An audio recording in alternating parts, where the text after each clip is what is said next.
Que la paix du Seigneur soit avec vous. Je suis toujours à votre disposition pour prier avec les personnes qui veulent bien. Mon numéro de téléphone, c'est le 07 58 88 71. Voilà, donc vous pouvez m'appeler pour qu'on se réunisse ensemble, qu'on s'accorde afin de pouvoir demander au Seigneur Jésus votre délivrance. Et c'est possible, c'est possible. C'est possible parce que le Seigneur Jésus le promet. Il le promet dans le livre de Matthieu chapitre 18, à partir du verset 19, il dit: je vous dis encore que si deux d'entre vous s'accordent sur la terre pour demander une chose quelconque, elle leur sera accordée par mon Père qui est dans les cieux. Car là où deux ou trois sont assemblés à mon nom, je suis au milieu d'eux. Voici la promesse que Jésus de Nazareth nous fait si on s'accorde ensemble sur la nécessité de votre délivrance. Voyez, elle nous sera donnée. Elle nous sera donnée. Donc appelez-moi, qu'on s'assied ensemble, qu'on discute, qu'on échange. Qu'on établisse un jour de réunion. Et ainsi le Seigneur Jésus agira selon cette promesse, en sorte que le Père nous exauce. Parce que c'est en son nom que nous sommes exaucés. C'est par sa personne que nous sommes exaucés. Alléluia. Donc voici la promesse que Jésus de Nazareth nous fait. Voilà, donc aujourd'hui c'est à nous maintenant d'agir. Et je vous dis encore, pour ceux qui sont à Paris, en Île-de-France ou en France, ou même à l'extérieur, peu importe, si tu as les moyens de prendre le visa et d'acheter un billet d'avion, viens me rejoindre, Le salut de ton âme en vaut la peine. Le salut de ton âme en vaut la peine, même si tu es loin. Que sert-il à un homme de perdre son âme, d'aller brûler le temps de feu, ayant laissé beaucoup d'argent, ayant laissé la possibilité d'avoir un visa et de pouvoir prier avec quelqu'un que Jésus de Nazareth a envoyé pour t'aider? Ça sert à quoi d'avoir utilisé cet argent sur la terre et d'avoir pas utilisé ces moyens pour pouvoir demander à quelqu'un de t'aider dans la délivrance? Vous voyez? Faisons ce sacrifice. Ça nous permet d'éviter le temps de feu. Et là où nous sommes actuellement, nous sommes dans une situation critique. On peut être séparé du monde. On peut nous ôter la vie. Et laisser tout l'argent, les biens que nous avons aujourd'hui. On peut les laisser. Actuellement, nous sommes sur la menace de la mort. Parce qu'Apocalypse 21, 8 dit que mais pour les enchanteurs, leur part, c'est dans les temps ardents de feu de soufre. Vous voyez, c'est ce que le Seigneur Jésus dit. Donc, autant profiter, si on a les moyens, bien entendu, d'acheter un billet d'avion, de prendre un visa, de rencontrer quelqu'un qui peut nous aider, de la part de Jésus de Nazareth, pour prier. Autant utiliser ces moyens-là. Ça vaut la peine. Et je vous dis que Jésus de Nazareth qui promet que si on s'accorde ensemble sur la terre pour demander quelque chose, en son nom au Père, cette chose sera donnée. Et cette chose actuellement, c'est la délivrance. Vous serez délivrés des esprits malins. Vous serez délivrés de la condamnation, le temps de feu. Vos péchés seront pardonnés. Puisque jusqu'à présent, vous n'aviez pas appelé vous-même. Bon, c'est sûr que vous avez besoin d'aide. À moins que vous me disiez le contraire. Alors, vous avez besoin d'aide. Appelez-moi, on va prier. Appelez-moi à prier. C'est le Seigneur Jésus qui le veut. Et ce que nous faisons aujourd'hui est conforme à son plan pour nous. Vous voyez? Alors donc aujourd'hui, je vais encore vous dire que je suis disponible. Je suis disponible pour prier. Appelez-moi. Mon numéro de téléphone, c'est le 07 58 88 88 71. Je ne suis pas Dieu. Mais nous allons simplement accomplir ce que Dieu par son Fils nous demande de faire. De nous accorder sur la terre. Et de demander au nom de son Fils ta délivrance. C'est tout. Vous voyez? On applique simplement ce que la Bible nous demande de faire. Le cheminement de ta délivrance, c'est celui-là. Vous voyez? On ne sort pas de la parole de Dieu. On l'applique. Et on aura également le résultat qu'on espère. Ça dit ta délivrance. Les esprits malins vont te quitter. Satan va te lâcher. Tu ne seras plus esclave de Satan, des démons. Je te dis la vérité. Et le Saint-Esprit qui est ici-bas sur la terre agira pour ôter cet esprit impur, ou même Satan le diable. Peu importe leur nom, leur puissance, je te dis que l'Esprit de Nazareth, par lequel le Seigneur Jésus a fait les miracles, par lequel les apôtres ont fait les miracles, agira dans ta vie. Et il est encore là sur la terre. L'Esprit de Christ, l'Esprit de force, l'Esprit de puissance, l'Esprit supérieur est encore là. Est-ce que tu m'entends? Le sang de Jésus de Nazareth, par lequel les anges ont vaincu le diable et l'ont précipité, lui et ses anges, du ciel sur la terre, ce sang-là opère encore aujourd'hui. Il est encore frais comme au jour où le Seigneur Jésus a été crucifié à Golgotha. Alléluia. Le sang de Jésus de Nazareth a gardé sa fraîcheur, a gardé sa vitalité, a gardé sa puissance. Ce qui permet que moi qui ne suis rien, étant un ver de terre, je peux m'exprimer librement. Je me couche, je m'endors, je me réveille. Le sang de Jésus de Nazareth est mon soutien. Alléluia. Ce n'est plus l'Éternel mon soutien. L'Éternel agit au travers du sang de Jésus de Nazareth. Oui, c'est lui qui me permet d'être debout. Et je suis heureux que le sang de Jésus de Nazareth me permet, au milieu des tribulations, au milieu des persécutions, au milieu des tentations de Satan et de ses démons, d'être vivant. Mes frères et sœurs, le sang de Jésus de Nazareth agit. Ne restons plus esclaves de la sorcellerie. Nous ne livrons plus au péché. N'allons pas brûler tant de feu. On a les moyens de s'en sortir. Donc il y a le Saint-Esprit qui est là. Il y a le sang de Christ qui est là. Il y a la promesse de Jésus de Nazareth qui est là.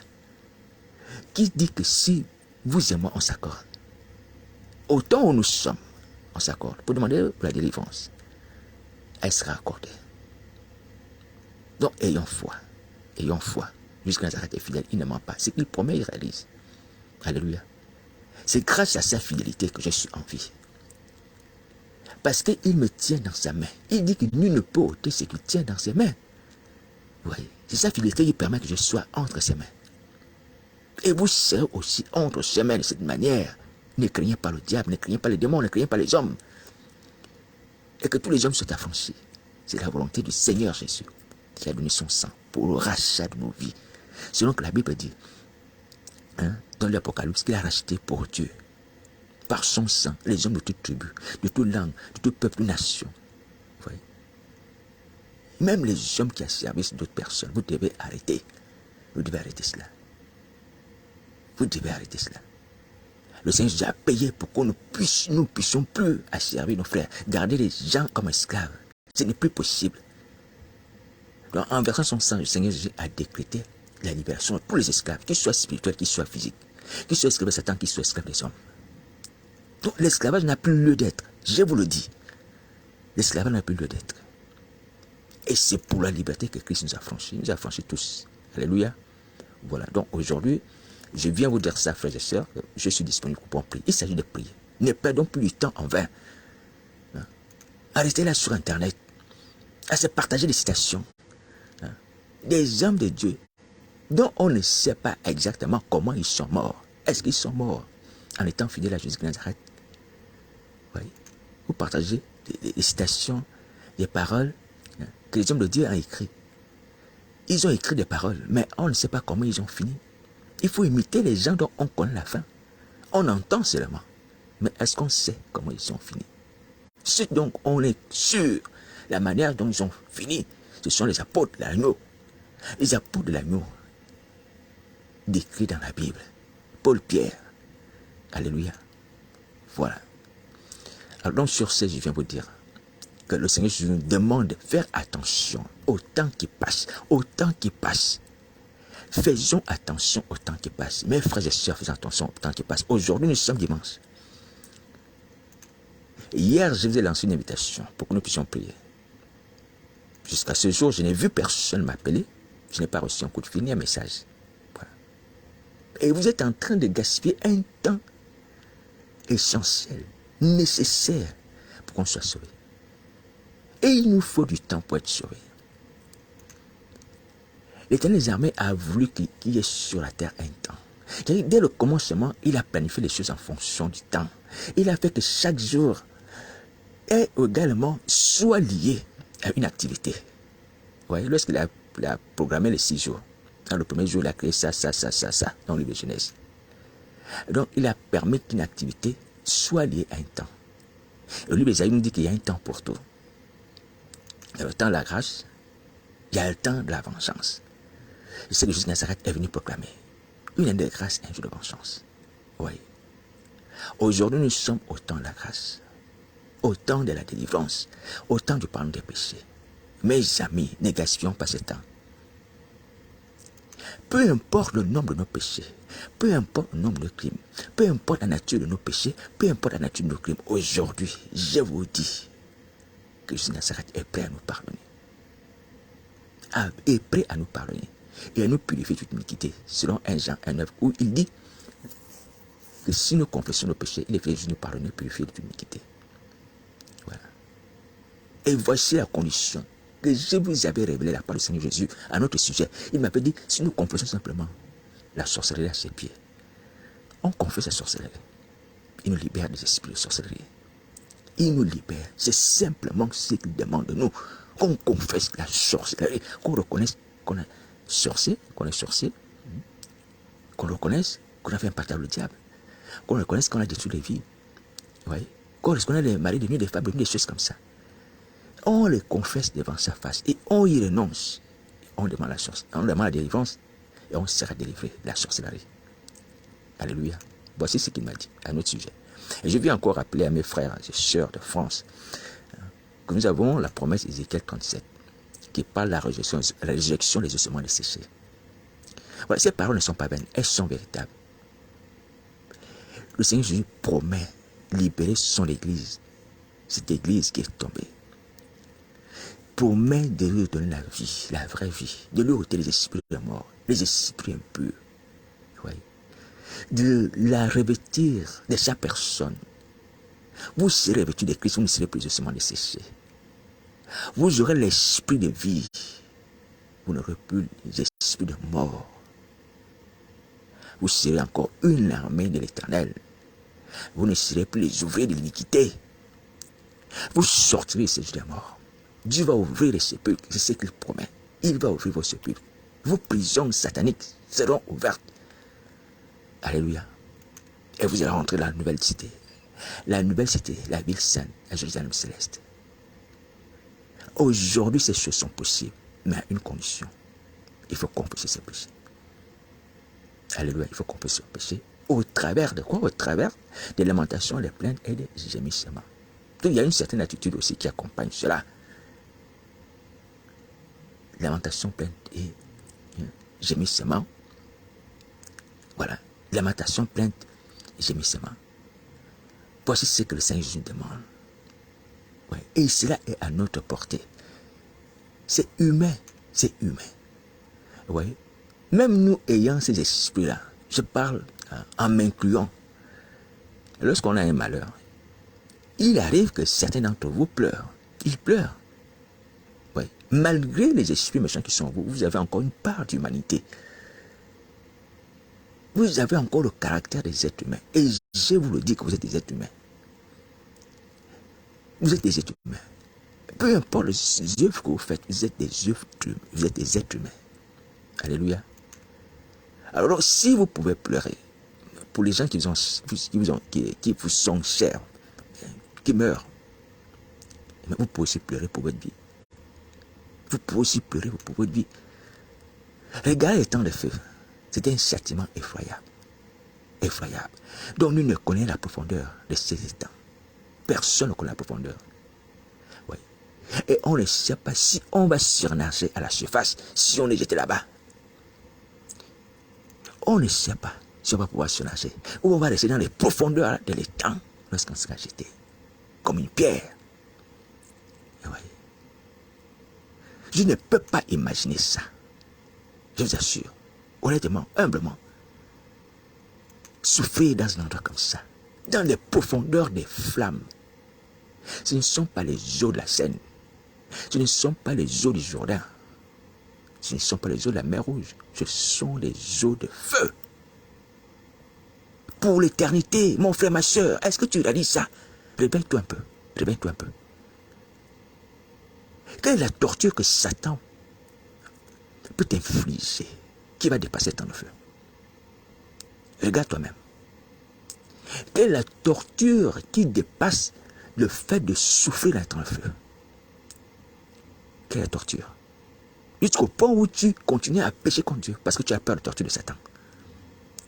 Parce que tu as peur de la torture de Satan. Mais mes amis, ouvrez les yeux. Ouvrez les yeux. Nous sommes que des gens d'individus. Est-ce que les gens de Ninive qui pratiquent la sorcellerie n'ont pas compris que le châtiment de Dieu est au-dessus du châtiment de Satan? Lorsqu'ils sont repentis de leur méchanceté, la Bible dit que les gens de Ninive étaient des personnes méchantes. Lorsque Dieu va parler aux gens de Ninive, il va dire la méchanceté des gens de Ninive est arrivée jusqu'à moi. Elle est arrivée jusqu'à moi. Vous voyez? Mais ces gens qui étaient méchants, habités par les esprits méchants, se sont humiliés d'une façon extraordinaire, c'est-à-dire jusqu'aux bêtes. Quelque chose que je n'ai pas vu en Israël jusqu'à présent. Oui, jusqu'aux bêtes. Les bêtes ont été privées de nourriture pour pouvoir crier à Dieu. Il fallait que les hommes crient, et les bêtes aussi. Et ça a émerveillé Dieu. Oui. Un peuple qui n'était pas parmi les 12 tribus d'Israël a fait cela. Parce qu'ils ont craint quoi? Ils ont craint la mort infligée par Dieu, qui était supérieure à toute forme de menace de Satan, à toute forme de torture de Satan et de ses démons. Mes frères et sœurs, pourquoi on ne craint pas la colère de Dieu? Pourquoi on ne craint pas la colère de Dieu? Qu'est-ce qui se passe? Vous pensez que Dieu est au niveau de Satan lorsqu'il punit? Vous pensez cela? Satan qui fuit déjà lorsqu'on dit le sang de Jésus. Les démons qui fuient lorsqu'on dit au nom de Jésus. Vous pensez que Dieu est au-dessus même de Satan. Mais ce n'est pas croyable. Les démons qui tremblent lorsqu'on leur parle les temps de feu, qui tremblent. C'est écrit dans la Bible, ils tremblent. Ils croient en Dieu, mais ils tremblent. Ils tremblent de la colère. Lorsque les démons voyaient Jésus de Nazareth, ils se prosternaient. Et ceux qui étaient dans la vie de cet homme, l'homme de Gadar, qui s'appelait Légion, ils ont supplié Jésus-Christ qu'il puisse les envoyer dans les pourceaux. Ouais. Mais mes amis, nous sommes que gens d'individus. Nous ne sommes que gens d'individus jusqu'à ce que nous ne craignons même pas la colère de Dieu qui promet de nous jeter des temps de feu. Il y a des temps de feu qui va nous brûler pour l'éternité. Il faut se réveiller que le sang de Jésus de Nazareth, j'ai pris tout mon cœur, le sang de Jésus de Nazareth, qui me permet d'être en vie, puisse ôter toute forme de différence en vous, toute forme de souciance de plaisanterie, et vous donner au bon sens. Si tu es d'accord avec moi, dis Amen. Et je prie qu'il y ait soit ainsi dans ton cœur. Mais parce qu'il nous manque de bon sens, on a besoin de bon sens. On a besoin de bon sens. On craint même les chiens. On craint les chiens. Quand un chien boit, parfois les gens courent. Ouais. Même les poules. Une poule qui a ses poussins, parfois on court. Il ne faut pas l'approcher. Ouais. Ouais. Et là, on ne peut pas craindre Dieu. Que Satan et ses démons craignent. Le monde des ténèbres craint. On ne peut pas le craindre. Que le sang de Nazareth agisse. Il agit dans nos cœurs, nos âmes, nos esprits. Aujourd'hui, nous donne la capacité de raisonner comme les êtres humains. De ressentir en toute logique la crainte de la mort que Dieu nous promet si on ne se répand pas. En toute logique. En toute logique. Que tout envoûtement que Satan a fait en nous, afin que nous ayons plus peur de Dieu, de sa colère, puisse maintenant par le sang de Nazareth disparaître de vos cœurs. Au nom de Jésus, j'ai pris dans ce ainsi que le sang de Christ nous redonne la raison. Alléluia. Alors donc je suis venu vous dire ça encore ce matin. Nous devons nous réveiller. Nous devons nous réveiller parce qu'il n'est pas normal qu'on ne craigne pas Dieu. Il n'est pas normal qu'on ne craigne pas le châtiment de Dieu. Il n'est pas normal qu'on se laisse aller à pécher contre Dieu, à être ennemi de la croix. Encore aujourd'hui, il y a des gens qui sont levés pour les pécher, qui ont méprisé les menaces de Jésus de Nazareth au sujet d'Isabelle, qui dit au sujet de cette femme que M. Dieu n'étant pas qu'elle s'est repentie, elle ne veut pas se repentir son impudicité. Voici, je vais la jeter sur un lit de mort. Un lit de mort. Et amener une grande tribulation, c'est comme d'habitude avec elle. Cette parole nous est adressée. Mais les gens qui marchent sur cette parole, qui sont encore allés prendre le micro. Il y a des femmes qui marchent sur cette parole, qui sont allées prendre le micro. Et ils continuent à le faire sur Internet, sur Facebook. Changeons, frères et sœurs, changeons. On est en train de nous amuser. Nous sommes en train de nous amuser avec un feu dévorant. Avec un feu dévorant, je vous dis la vérité. Et voici d'ailleurs le Seigneur Jésus lorsqu'il parle à l'église de Thyatire. On va lire la lettre à l'église de Thyatire. Alléluia. Il a les yeux comme une flamme de feu. Alléluia. Il a les yeux comme une flamme de feu lorsqu'il parle à l'église de Thyatire. Voilà. Donc, je vous dis encore une fois de plus que il faut vous repentir. Il faut vous repentir. Il faut vous repentir. Il faut vous repentir. Ne suivez pas Satan et ses démons. Ne suivez pas Satan et ses démons. Eux, ils sont condamnés. Ils n'ont plus la grâce que nous avons. Vous voyez? Ils n'ont plus la grâce que nous avons. Alors, donc, je vous dis encore la parole que le Seigneur nous adresse aujourd'hui. Nous qui sommes à l'image d'Isabelle, nous qui accomplissons les mêmes œuvres que Isabelle, il dit ceci, Apocalypse chapitre 2, à partir du verset 20. Mais ce que j'ai contre toi, c'est que tu laisses la femme d'Isabelle, qui se dit prophétesse, enseigne et séduit mes serviteurs, pour qu'ils se livrent à l'impudicité et qu'ils mangent des viandes sacrifiées aux idoles. Je lui ai donné du temps afin qu'elle se repentisse. Elle ne veut pas se repentir de son impudicité. Voici, je vais la jeter sur un lit et envoyer une grande tribulation à ceux qui commettent adultère avec elle, à moins qu'ils ne se repentent de leurs œuvres. Oui, voici la parole du Seigneur Jésus, en autant toi. Et cette parole, vous l'avez déjà maintes fois entendue. Maintes fois. Cette parole traduit la colère jusqu'à à notre égard. Il est en colère. Et je vous ai dit que lorsqu'il s'adresse à nous, sous la personne du Fils de Dieu, la Bible dit qu'il a les yeux comme une flamme de feu. Lorsqu'il se présente sur la personne du Fils de Dieu, il dit qu'il a les yeux comme une flamme de feu. Voici ce qu'il dit. Écrit à l'ange de l'église de Thyatire. Voici ce que dit le Fils de Dieu, celui qui a les yeux comme une flamme de feu et dont les pieds sont semblables à des terrains ardents. Donc vous comprenez que là, Jésus de Nazareth est dans une autre dimension. Il est brûlant de colère, brûlant. C'est-à-dire que les yeux sont comme une flamme de feu, les pieds sont comme les reins ardents. Alléluia. Lorsqu'il nous observe, lorsqu'il voit nos œuvres, c'est comme ça que ça produit en lui. Et c'est biblique, puisque lorsqu'il a vu ce que les gens faisaient dans le temple, il a pris un fouet, il les a chassés. Il n'est pas d'accord avec ce que nous faisons. Il n'est pas d'accord. Arrêtons de piétiner ses avertissements. Arrêtons de mépriser sa colère. On va le regretter amèrement. Amèrement, si on continue comme ça, on va le regretter amèrement. Ouais. Donc ne suivons pas Satan et ses démons. Ils sont condamnés, ils le savent. Il n'y a plus de salut pour eux. Mais nous avons encore le salut. Aujourd'hui, si nous repentons nos péchés, on a le pardon, on a la délivrance. Est-ce que vous voyez? On a le pardon, on a la délivrance. Voilà, il faut se repentir. Il faut se repentir. Alors donc, aujourd'hui, je suis venu vous rappeler ces choses. Afin que vous puissiez savoir que, autant la grâce que nous vivons, le Seigneur Jésus continue à nous adresser des messages d'alerte, afin que nous ne puissions pas tomber dans le châtiment. Alléluia. Mais ce temps de la grâce est en train de finir. Il est en train de finir. Comme je vous l'ai dit tout à l'heure, il y a un temps pour tout. Il y a un temps pour tout, mes amis. C'est en train de finir. Voici la parole du Seigneur Jésus. Quand j'ai prié le Seigneur Jésus pour nous parler, il m'a dit qu'il faut parler sur le temps. Il faut parler sur le temps. Et lui-même le veut. Il faut insister sur le temps. Le temps est en train de filer. Et ça veut dire qu'il faut se dépêcher. Il faut se dépêcher. Et comme Paul pour le dire aussi aux Éphésiens, rachète le temps car les jours sont mauvais. Il faut racheter le temps car les jours sont mauvais. Les jours qui nous attendent, si on ne se repent pas, sont mauvais. Sont mauvais. C'est plus que les tortures que vous craignez de Satan et que vous ne devez pas craindre. C'est plus que les menaces humaines que vous craignez, que vous ne devez pas craindre. C'est plus que ça. Je vous dis. Il parle même de la détresse. Il dit que ce monde connaîtra une détresse qui a commencé. Au travers du coronavirus, au travers des guerres, tout ça, des famines, et bien des épidémies.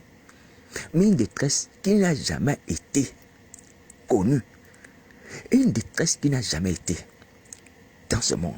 Une détresse incomparable. Vous voyez? Il y a des temps de détresse qui arrivent parce qu'il y a une colère, une grande colère vis-à-vis de ce monde. Et cette colère est juste. Elle est juste. Elle est juste. Ouais. Ne vous méprenez pas, je vous assure, au ciel, il y a la colère vis-à-vis de nous. Le Père est en colère, le Fils est en colère. Oui. Les anges sont en colère. Et le Saint-Esprit crie contre nos péchés, ici-bas sur la terre. Mais il nous appelle à nous tourner vers Jésus Nazareth pour ne pas subir les conséquences de cette colère. Voilà, il est encore temps. Mon numéro de téléphone, c'est le 0758 88 88 71. Mes frères et sœurs devant nos vies. Pasteur, apôtre que tu sois, sauve ta vie. Laisse ce que tu fais là, c'est vain. Tu perds du temps et tu perds l'argent, tu perds l'énergie pour rien, pour rien, pour rien. Et tu accumules péché sur péché. Péché sur péché. Et plus tu pêches, plus également le nombre de péchés augmente, et plus également la colère de Dieu s'approche de toi. Plus également la colère de Dieu s'approche de toi. C'est automatique, c'est comme ça. Et tu ne pourras pas l'éviter. Elle va t'emporter dans les temps de feu. Voilà, donc sur ce, je viens de dire, mes frères et sœurs, prenons conscience. Prenons conscience de la colère du ciel. Et prenons conscience également de la grâce que nous avons aujourd'hui. Après tous ces dégâts, après toutes ces destructions, Jésus-Christ continue encore à être patient.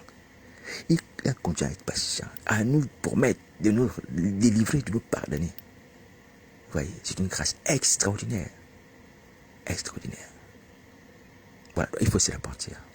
La sorcellerie va vous quitter, les esprits malins vont vous quitter. Je vous dis la vérité, ils vont vous quitter. Je vous ai parlé du Saint-Esprit qui est sur la terre. Je vais vous parler de la parole de Christ. Où le Seigneur Jésus promet que si on s'accorde ensemble, ouais, en priant ensemble, vous serez délivrés. Ouais. Et il promet également dans 1 Jean 1,9 que si nous confessons nos péchés, il est fait juste nous pardonner et purifier toute iniquité. Tu confesses tes péchés, tu seras pardonné et purifié. Toute iniquité, tout esprit malin. Parce qu'iniquité, il faut comprendre aussi comme esprit impur, esprit malin, iniquité. C'est l'esprit de séduction. C'est écrit dans la Bible. Voilà. Donc, il va nous purifier cela. Il va nous purifier des actes de sueur qui sont attachés à nous. Il va laver. Il va permettre que son sang lave, nous lave corps et esprit. Nous serons blancs, plus blancs que la neige. Je vous la vérité. Alléluia. Donc, voici la parole du Seigneur Jésus. Cependant, j'aimerais aussi dire encore une fois de plus que mon cœur est brisé en tant que votre frère. Je vous assure, mon cœur est brisé. Mon cœur est brisé parce que je ne sais pas. Je ne sais pas. Pardonnez-moi. Je ne sais pas. Je ne sais pas comment on va être sauvé. Si on continue à s'opposer à la parole de Christ. Si on continue à mépriser les gens que Jésus Nazareth vous envoie. Je ne sais pas. Franchement, je vous assure, hein, c'est avec l'âme que je le dis. Et je parle devant la face du Seigneur Jésus. Je ne sais pas. Je me suis dit, lorsque cette sœur m'a parlé comme ça, je me suis dit, bon, ce genre de cas-là, est-ce que ça mérite même encore les jeunes jeûner pour une personne comme ça, pour l'amener à quitter la sorcellerie? Oui. Mais il faut aussi comprendre que la grâce a des limites. Il faut aussi comprendre que le salut a un cheminement est codifié, c'est-à-dire a une façon de s'opérer. Le salut s'opère par quoi? Le salut s'opère par le message. Oui. Comme Jonas a parlé aux gens de Ninive.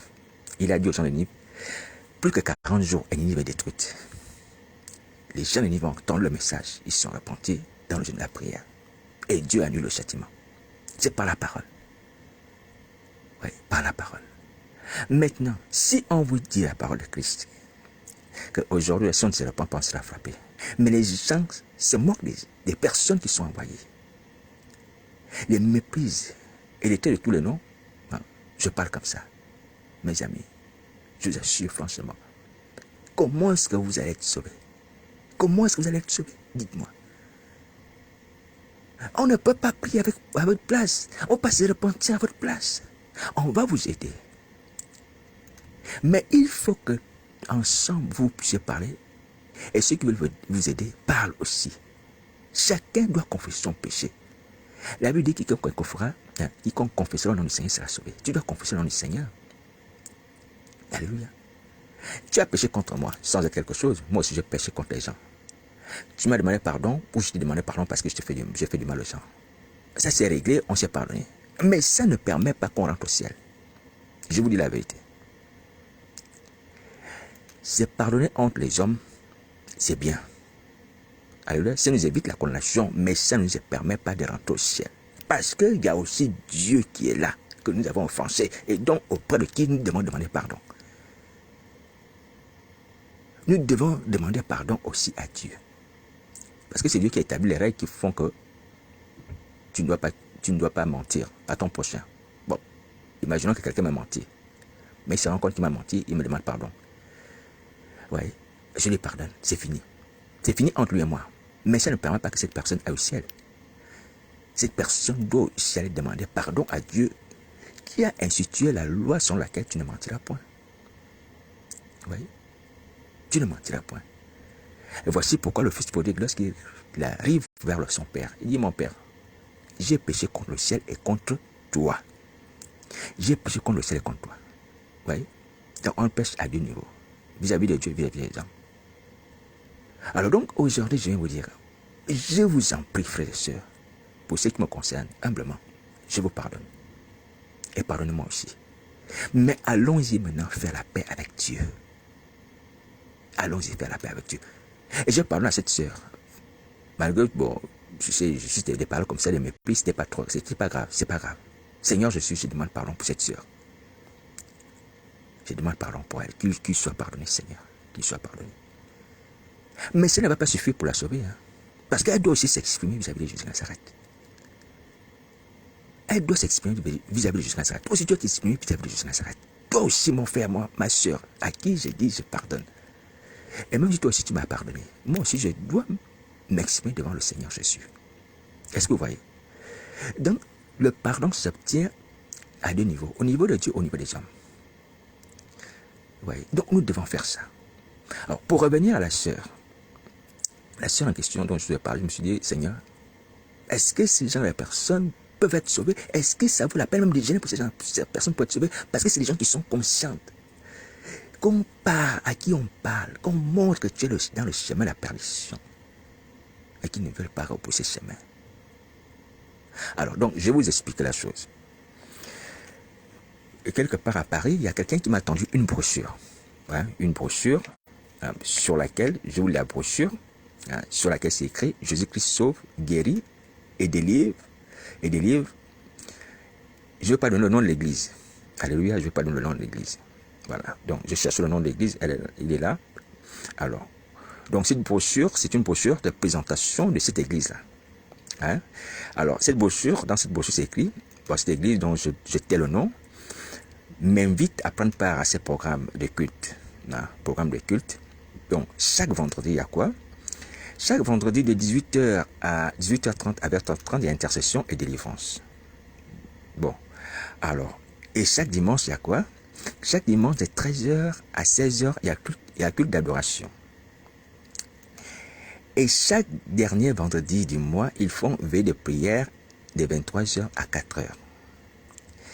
Et le mardi au jeudi, prière en ligne de 22h à 23h. Je vous passe le numéro de téléphone. Hein, le code d'accès, tout ça, je ne sais pas ce code d'accès WhatsApp, je ne sais pas trop. Alors, le lieu, je vous passe le lieu. Alors, qu'est-ce qu'ils disent encore en dessous là, sur la brochure? Ils disent, Jésus-Christ est le chemin, la vérité et la vie. Il ne vient au Père que par moi. Jean 14,6. Contact, prophétesse. Je ne vais pas donner le nom. Il y a un deuxième contact aussi, c'est un homme. Vous voyez? Alors, ça, c'est une brochure que j'ai reçue à Paris. Alléluia. Alors, donc, je me suis permis de la garder. Je me suis permis de la garder pour pouvoir vous montrer certaines choses. Alors, donc, j'ai appelé la dame en question, qui est prophétesse, hein, pour pouvoir me renseigner et surtout pour pouvoir lui dire, mais, ma soeur, est-ce que dans l'église primitive de Jésus de Nazareth, tu as vu des femmes prophétesses? Est-ce que vous voyez? On a eu une discussion aujourd'hui. Une légère discussion. Alors, elle a commencé à me dire, mais non, mais toi, tu ne comprends rien. Tu as encore les écailles sur les yeux. Il faut que tes yeux s'ouvrent. Vous voyez? Et elle m'a envoyé un SMS comme quoi tu as les écailles sur les yeux. Ah, mais un SMS, hein. Tu as les écailles sur les yeux, il faut que tes yeux s'ouvrent et tout ça. Moi, si je lui ai répondu, j'ai dit non, bon, je t'adresse par la repentance. Si tu veux écouter, tu vas sur la page Ézéchiel Alerte, Facebook ou YouTube, quelque chose comme ça. Et puis elle m'a répondu, Ézéchiel n'est pas Dieu. Je dis, c'est vrai, Ézéchiel n'est pas Dieu, mais Ézéchiel a été envoyé par Dieu et parle au nom de Dieu. Dieu utilise les hommes. Ouais. Alors donc, c'est cette sœur qui m'a écrit comme ça, hein, par SMS, et j'ai eu à discuter avec elle par téléphone. Elle est prophétesse. Elle m'a dit qu'elle exerce comme leader, parce que j'ai demandé, est-ce que vous êtes responsable? Elle m'a dit, oui, nous sommes deux, moi et un évangéliste. Voilà. Ce sont deux personnes qui dirigent cette assemblée. Voilà. Alors, donc, voici un exemple des choses qui font que les yeux de Jésus de Nazareth soient comme des flammes de feu. Un exemple de ces ministères. Je vais lui envoyer une invitation parmi mes amis sur Facebook. Parce que ça, moi, ça ne me dit rien. Que quelqu'un me traite que toi, tu es aveugle, il faut que tu ouvres tes yeux, tu ne vois rien, tu ne comprends rien sur la Bible et tout ça, ça ne me dit rien. Vous voyez? Mais, humblement, à cause de l'Esprit de Christ et ses compassions, comme Paul, en regardant les temps de feu que cette personne en cours risque, ma personne ne vaut rien. Je vais lui envoyer une invitation pour qu'elle soit mon amie sur Facebook. Si elle accepte, hein. Je ne sais pas si son église sur Facebook, je lui ai déjà dit ça. Même si on me dit que ouais, c'est qu'elle n'est pas Dieu. Je ne suis pas Dieu, c'est pas moi. Alléluia. Pour qu'elle écoute ses paroles, peut-être qu'elle va se repentir. Mais de mon côté, moi, je lui ai déjà pardonné pour son attitude vis-à-vis de moi. Bien entendu, le Seigneur Jésus m'a déjà ouvert les yeux pour que je puisse voir ces choses. Je n'ai plus des écailles sur les yeux. Alors, donc, vous voyez que ces genres de comportements-là mettent un petit peu de confusion dans nos cœurs, de façon générale, pour ceux qui sont envoyés vers vous. Parce qu'on se demande, mais par quel bout on peut vous amener à la repentance au pays de Nazareth, pour qu'on puisse prier ensemble, pour que vous puissiez délivrer. Lorsqu'on envoie les gens vers vous et vous dire que mes frères et sœurs, vous n'avez pas le droit d'exercer les ministères. Vous, les femmes déjà, les femmes, c'est pas biblique dans la Nouvelle Alliance. Dans l'église primitive, ça n'existe pas. Vous voyez, j'ai parlé à cette sœur là, elle m'a dit, oh non, mais tu vois, il y a eu Anne la prophétesse, mais Anne la prophétesse était dans autant la loi. Anne la prophétesse était autant la loi, mais dans la Nouvelle Alliance, c'est autre chose. C'est autre chose. C'est autre chose. Dans la Nouvelle Alliance, c'est autre chose. Vous voyez? Alors c'est pour ça que c'est avec pleurs que je le dis. À toutes les femmes, et à vous aussi, mes frères et sœurs, à cause des liens de la servitude, des esprits malades qui sont en vous, puisque vous exercez faussement les ministères, faussement, parce que ce n'est pas conforme à la volonté de Christ. Ce n'est pas conforme également à ses préceptes, parce que vous n'avez pas le Saint-Esprit. Vous voyez? Alors donc, j'aimerais vous dire franchement, comment est-ce que vous pensez que vous pouvez délivrer comme ça?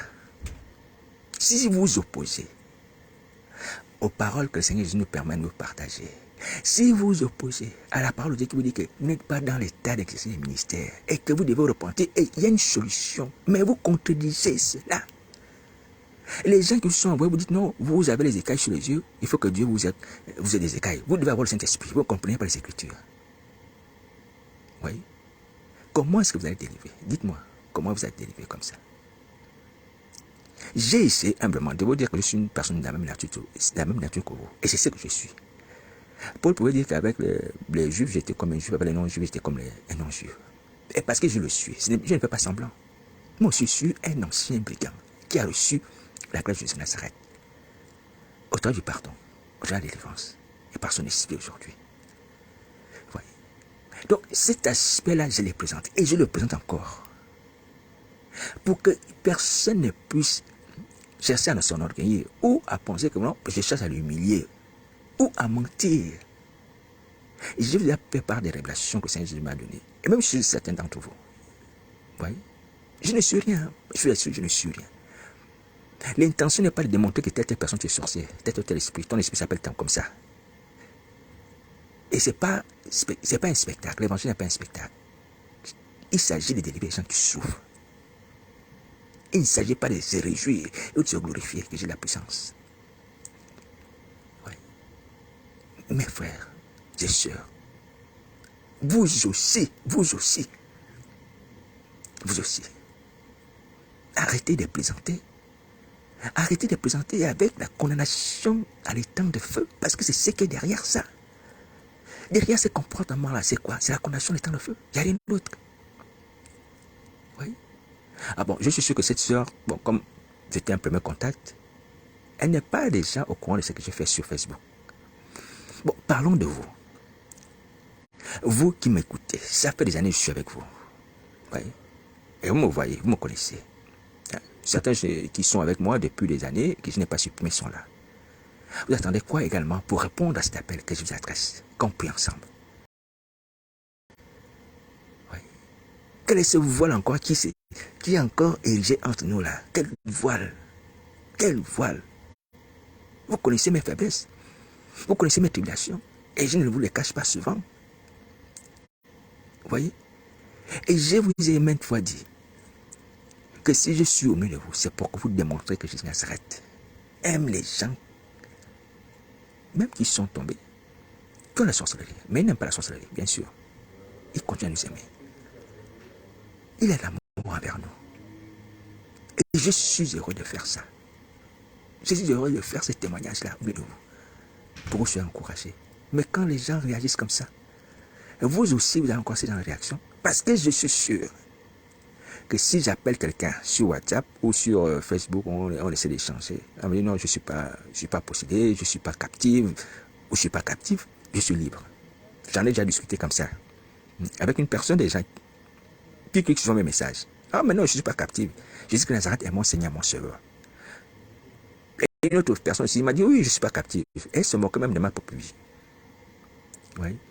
Ma propre personne, mes faiblesses, soi-disant qu'elle observe, et tout ça, et tout ça. Que ça soit vrai ou faux, c'est pas grave. Mais je vous dis que franchement, j'ai comme l'impression que vous me faites perdre du temps. Vous me faites perdre du temps, mais c'est pas grave. C'est pas grave. Mais seulement, je vais vous dire une chose. Vous allez regretter ça. C'est ce qui est sûr, certain. Amèrement. Amèrement le temps de feu. Parce que je vous dis la vérité. Il n'y a pas de plus grand amour que celui que Jésus nous manifeste. Nous qui avons connu la lumière. Le Seigneur Jésus a aimé ceux qui n'ont jamais connu la lumière. Il est mort pour toute l'humanité. Vous voyez, toute l'humanité avant de le connaître. Mais jusqu'à ça continue à nous aimer. Nous qui l'avons connu. Est-ce que vous voyez encore le degré d'amour? Vous voyez le degré d'amour encore que Jésus manifeste à notre égard? Et vous voulez mépriser ça? Et vous voulez injurier, ridiculiser les gens qui sont envoyés pour vous aider? Pour moi, c'est pas grave. Je vous l'assure, pour moi, c'est pas grave. Je comprends pourquoi le Seigneur Jésus prend patience envers nous. Ouais, j'ai béni le Seigneur Jésus pour ses sentiments. Humblement, sans être quelque chose. Que le temps de feu est horrible. Et à cause du temps de feu, j'accepte d'être injurié. J'accepte d'être menacé. Mais je vais continuer à vous parler. Mais je ne peux pas empêcher que le temps de la grâce prenne fin. Humblement. Humblement. En disant ça, je me rappelle de l'attitude de Paul vis-à-vis des gens de sa nation. Il dit, bon, ces gens, certes, c'est vrai, j'aimerais bien rester. J'aimerais bien aller avec le Seigneur, ce qui est davantage quelque chose qui est formidable. Qui est formidable pour moi d'aller au ciel. Mais à cause de mes frères et sœurs, à cause de ces personnes autour de moi qui ne sont pas encore sauvées, j'accepte de rester encore ici-bas. De subir les tribulations, mais c'est pas grave. C'est pas grave. Le rejet des Juifs, toutes ces choses, j'accepte pour qu'ils soient sauvés. Paul ne recherchait plus son intérêt.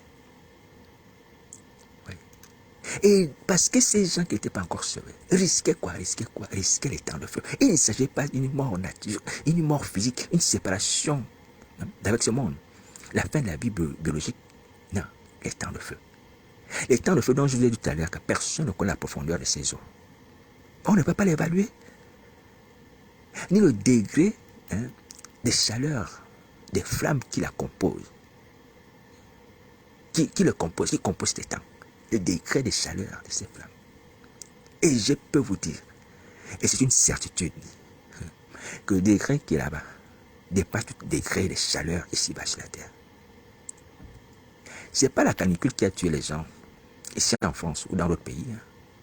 C'est plus que la canicule. C'est plus que la canicule. C'est-à-dire un feu qui va te brûler, qui va te transformer en une forme de torche humaine. Tu vas devenir comme un papier. Tu vois, quand on met du feu sur un papier, tu vas être comme ça, enflammé.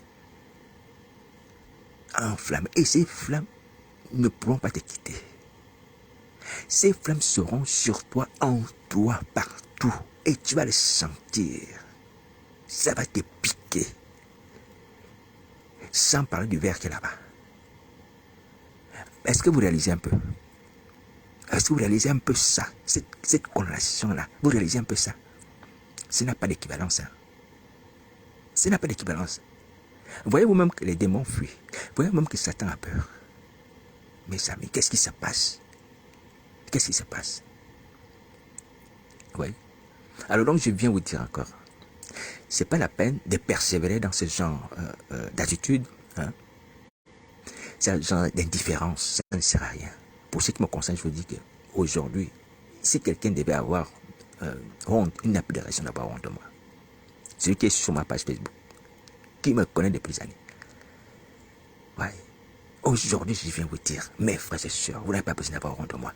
Et vous n'avez pas besoin d'avoir peur de Satan, c'est démon. Il était cette torture. Parce que rien n'est comparable à la souffrance que les gens vont endurer dans le temps de feu. Rien n'est comparable à ça. Est-ce que vous entendez? Rien n'est comparable. Rien n'est comparable à ça. C'est incomparable, incomparable, incomparable. Donc, laissons les œuvres de Jézabel que nous accomplissons, c'est-à-dire les faux ministères. Comme cette sœur hein, et son compère évangéliste. Parce qu'ils sont ensemble. Qui s'assemble, se ressemble. Et ce proverbe est exact. Parce que s'il était vrai, l'évangéliste qui est avec lui, il aurait déjà amené cette sœur à laisser cette affaire de ministère, de se dire prophétesse. Oui. Alors, donc, il faut laisser ça. Il faut laisser ça. Parce que c'est pas biblique. C'est pas évangélique. C'est pas conforme à la vie de l'église primitive. Est-ce que vous voyez? C'est pas conforme. Donc, je viens vous dire ça. Donc, il faut laisser, il faut laisser, il faut laisser. Alors, je vais m'arrêter là parce qu'il y a une sirène qui est en train de sonner. Je vais m'arrêter là, certainement, je vais revenir. Je vais revenir encore pour vous démontrer brièvement par les Écritures, comme nous sommes en train de nous tromper lorsqu'on nous associe dans le ministère, à la lecture de cette brochure. Alléluia. Brièvement. Mais vous savez qu'au travers des esprits méchants qui sont en vous, vous êtes dans le faux. Il faut vous repentir. Voici la parole du Seigneur Jésus. Que Dieu vous bénisse. Merci.